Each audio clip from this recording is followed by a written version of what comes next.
짐을 진 너희는 모두 나에게 오너라. 내가 안식을 주겠다.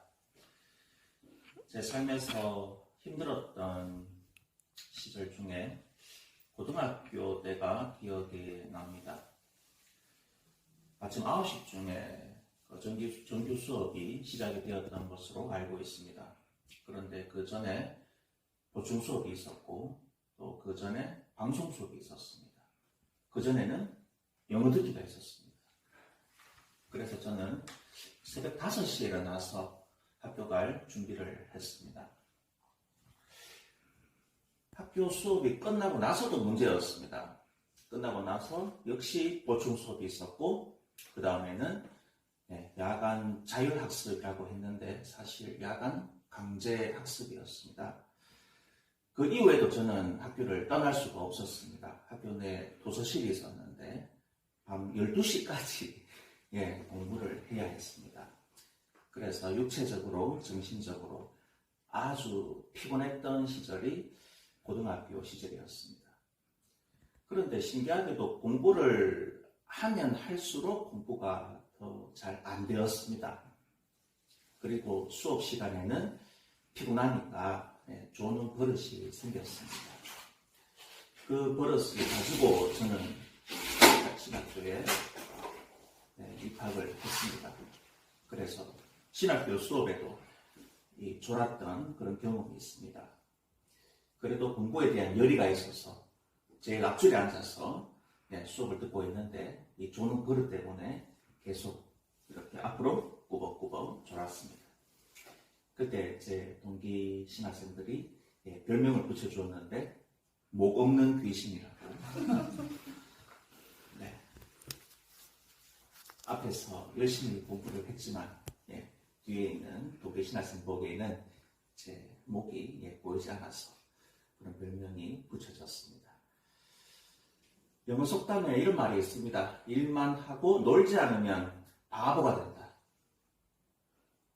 오늘 예수님께서 고생하며 지친 너희 모두는 나에게 오너라. 내가 안식을 주겠다. 이런 말씀을 하십니다. 예수님께서 안식을 주신다고 하셨는데 그 그리스어 원문에 찾아보면 휴식이라는 말로 우리가 이해를 할 수가 있습니다. 그 뜻은 생기를 돋우다, 원기를 회복시켜주다 이런 뜻입니다. 일만 하고 아니면 공부만 하고 쉬지 않으면 능률이 오르지 않습니다. 예수님께서는 이렇게 말씀하십니다. 나에게 오너라. 우리가 예수님 안에서 쉴 때 다시 힘을 얻어서 더 일을 또 공부를 잘할 수 있는 것입니다. 예수님께서 고생하며 무거운 짐을 진 너희는 나에게 오너라. 내가 안식을 주겠다. 이렇게 말씀을 하시지만 내가 너희의 고통을 없애주겠다. 너희의 십자가를 제거하겠다. 이런 말씀은 하시지 않습니다. 우리가 예수님 안에서 쉴 때 고통이 없어지는 것이 아니라 그 고통을 이겨낼 수 있는 힘을 얻게 되는 것입니다. 오늘 우리는 예수님 안에서 너무나 잘 쉬었기 때문에 죽음의 고통도 이겨낸 성녀 한 분을 기념하고 있습니다. 루치아 성녀이십니다. 로마 박해 시대 때 순교를 했었고 이름처럼 세상에 빛이 되셨습니다.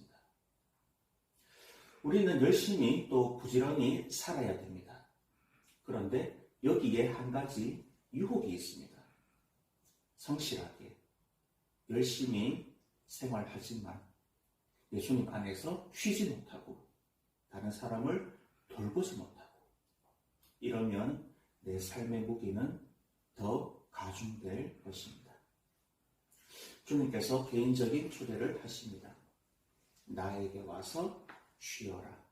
그러면 내가 안식을 주겠다. 주님 안에서 쉼을 가지시고 더 힘차게, 더 기쁘게 매일매일 행복한 삶을 사셨으면 좋겠습니다. 아멘.